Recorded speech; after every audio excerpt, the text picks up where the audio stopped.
So, welcome to Gouldian Junction.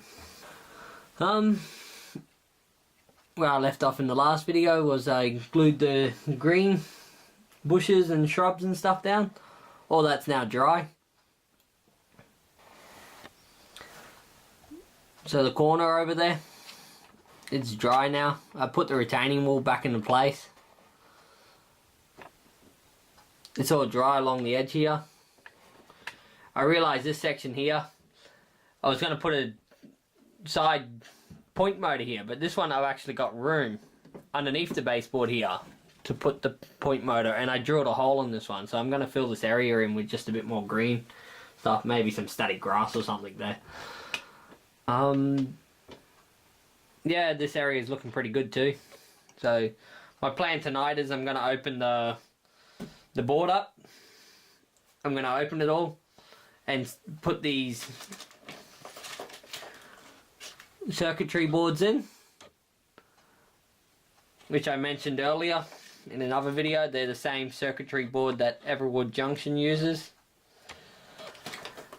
I'm going to put them in for the signals and try to get all the signals up and going. So this part I'm not going to actually film it, as it's going to take a few, like maybe an hour or two, should I say, a good while to actually get them working and everything. So it's going to be too long, this part of the video, so I'm not going to film that. I'll just film it once it's done and I'll show you guys. So welcome back. I have started doing the signals, like I said. I've put the circuitry board on 2 of them so far. So I got the circuitry board on this one, which is a 3 aspect, and the one where the yard is here, which is a 2 aspect. This has taken me approximately an hour and a half to get these 2 working. I had a bit of trouble with the 2 aspect one, with getting it to work.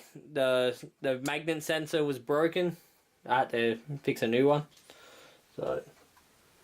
So yeah, so as you can see, the magnet sensor's here. As it passes, it goes red. And the other magnet sensor is here. So, and as you might be able to see in the reflection here, it's gone red as well.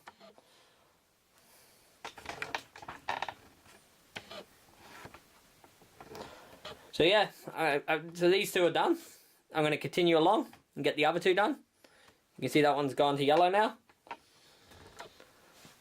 The time on them, I think that it takes for them to change is approximately 20 seconds, I think it is.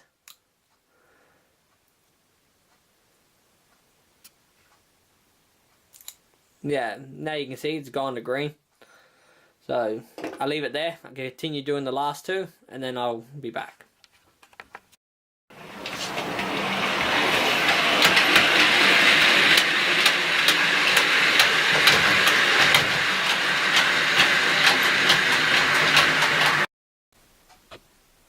So, I have continued with my signals.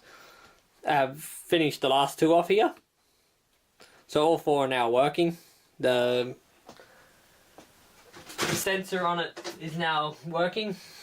So if I hit this one with the magnet, in the far corner there, you see it goes red. I hit that one, and that one. You can see the one on the end line, it's got a 10-second delay, as it's actually a shorter circuit around the room. So by the time it gets back again, it's gone green again. And of course, if I want to overthrow it, I can overthrow it to make it go red in order to get the train to stop in the station or something. Yeah, as you can see, they've worked through to yellow.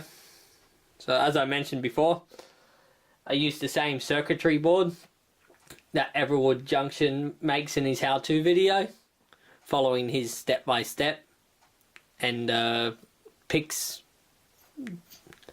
program thing as well.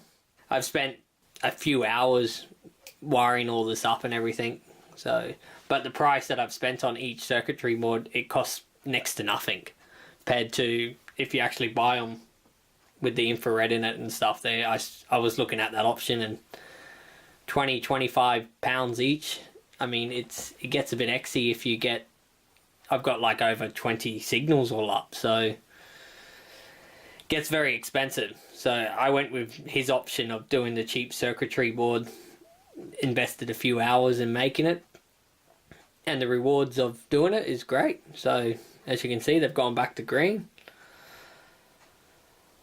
Yeah, what more can I say? It's a pocket saver for your money. I had a bit of problem with doing the program this time around, as I've changed computer with which I did the programs on last time, so I've had to remake all the Pix program flow sheets again, and it took some time, so that's why I've spent a couple of hours remaking all that. And my cord that I used for the Pix program that he shows in his video wasn't responding to the computer. Had to change the port. I had a lot of playing around to do, so a lot of hours spent on unnecessary hours spent on trying to get it to work again. But yeah, but now it's all working, so now I can keep programming them and keep making them. So I have the one here, this one here, as you can see, it's also working. So the only signal I have left to actually wire up now is my 4-aspect one down here, where the tunnel entrance is. So while I've got the board open and I'm actually in the middle of programming the chips and everything, I figured I may as well keep going, and I'm going to fix this one now too. So I'll get this one working. And then all my signals that I plan to use at the moment are working. I'm going to probably put 2 more signals on the layout all up, and that's it. So yeah, I haven't done any scenery work at the moment, so it's just as it is where I left it. I'll finish the signal off, and then I'll close the baseboard up and put it all back together, and then I'll give you a shot of when it's actually how it looks.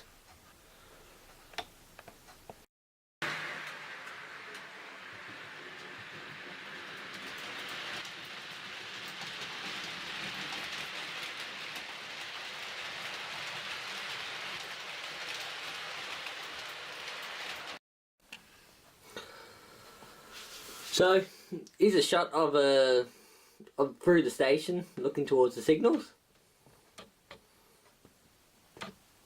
So as you can see, the far signal there on the left, and then the one that's in the middle, the 2 of them, and then of course the yard one facing towards the yard. Yeah, it's a through shot of the station.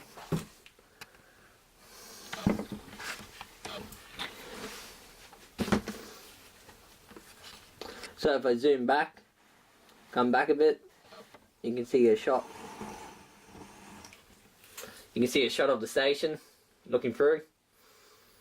If I zoom down, not too sure, working blind here so I can't see.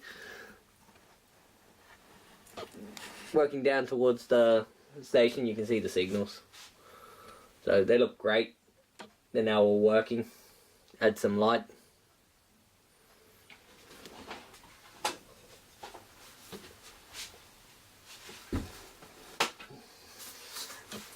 Quick shot of them in the dark. Not sure if you can pick up on it in the camera.